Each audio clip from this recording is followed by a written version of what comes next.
Who here likes to be right? Yeah. Who here hates being proven wrong? Who here might just be slightly competitive? Who here has ever been called a know-it-all? Teachers, every single one of your hands should be up right now. It is your job to be a know-it-all. Who here has tied their identity and self-worth so much to being smart and right and a know-it-all that they dressed up as Hermione Granger 3 Halloweens in a row? Just me? Okay. See, even in my own made-up quizzes, I need to win. Our culture prizes intelligence, individuality, confidence, especially in an academic setting. Students, we're compared to each other based on our test scores, which are then monetized into scholarships. Teachers, like I said before, it's your job to be an expert in the field. And not that any of this is fundamentally wrong, it just has some perhaps unintended consequences. I don't know.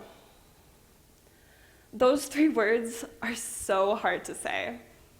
Saying we don't know is something most of us aren't comfortable doing.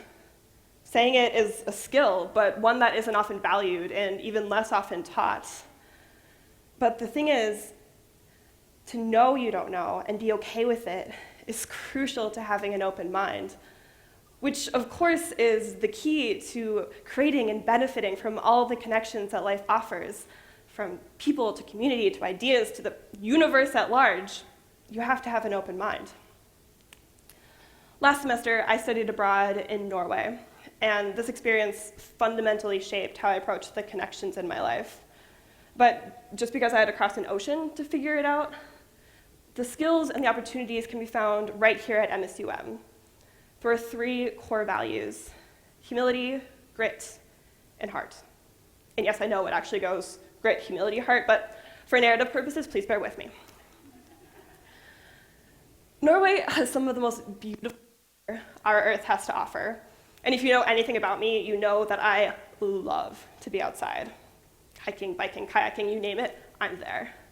So it was our first weekend in Norway, and all of the international students had organized a Sunday hike, and I was ready.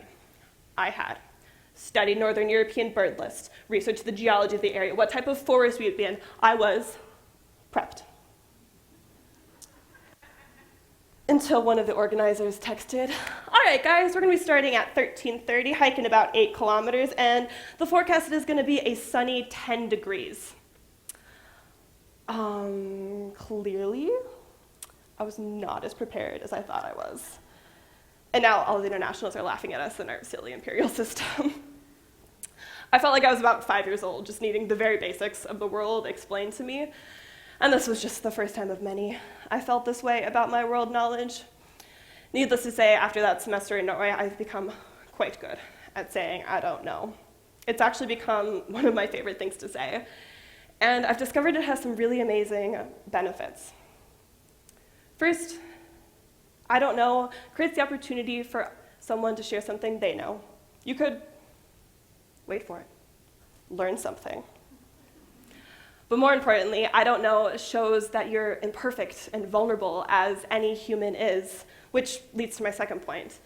If you can learn to say I don't know with confidence and joy, you create the opportunities for others to say the same.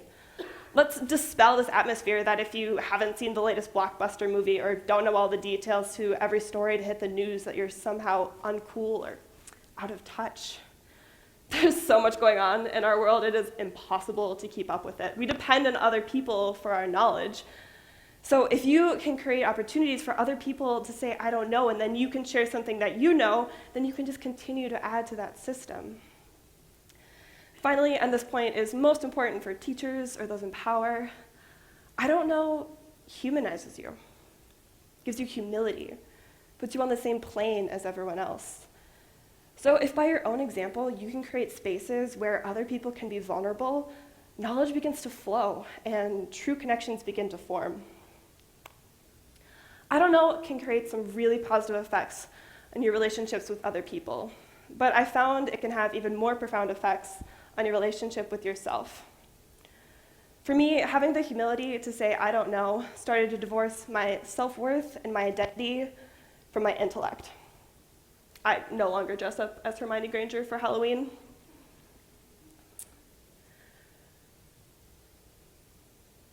I don't know gave me the freedom to explore and be curious without the anxiety of being perceived as ignorant. I've learned that I don't know isn't about diminishing yourself, it's about giving yourself permission to not have to prove your worth.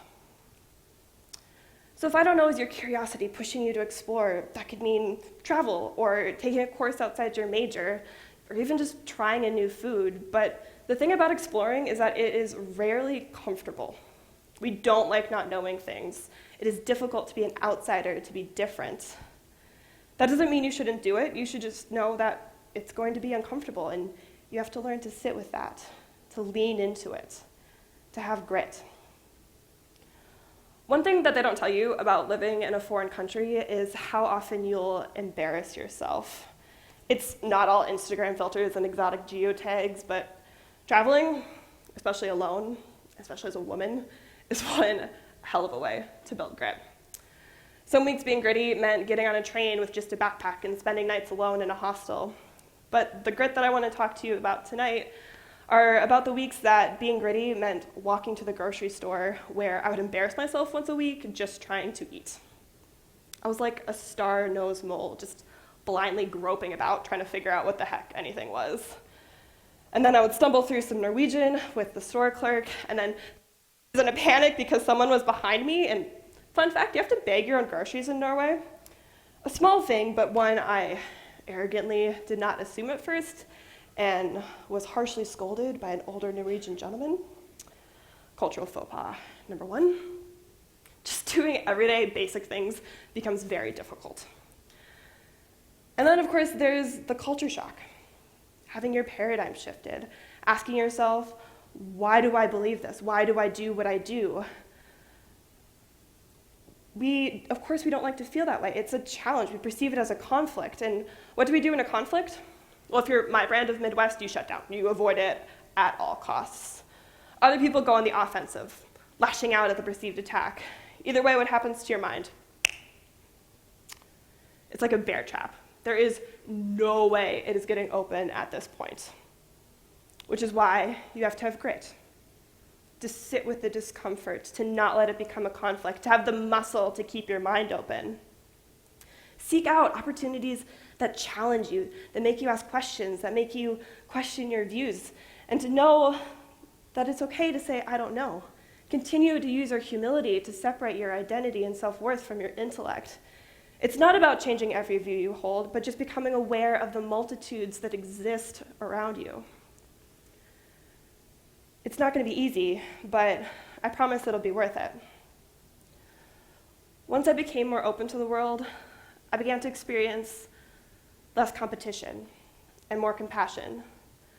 I felt less fear and more love. I had more heart.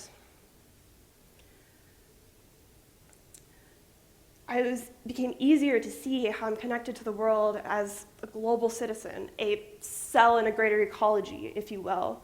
For you, that might mean a deeper connection with your family, your community, your God, your country, whatever instills that deep sense of connection to what's important to you. I've talked a lot about overcoming fear. Fear of the unknown, of discomfort, of being wrong. But seeing yourself as part of the world is far less frightening than feeling as if it's you versus the world. The more you learn, the more you explore, the more people you meet, the more you'll realize there's far more beauty in the world than there are things to be afraid of. It is much more difficult to feel jaded and cynical towards something you see yourself as part of. Rather, it instills a deep sense of compassion, responsibility, gratitude, and a motivation to do good. So tonight, I challenge you to have the humility to say, I don't know, to find the grit to embrace discomfort, and open your mind and your heart to all the connections that life offers. Thank you.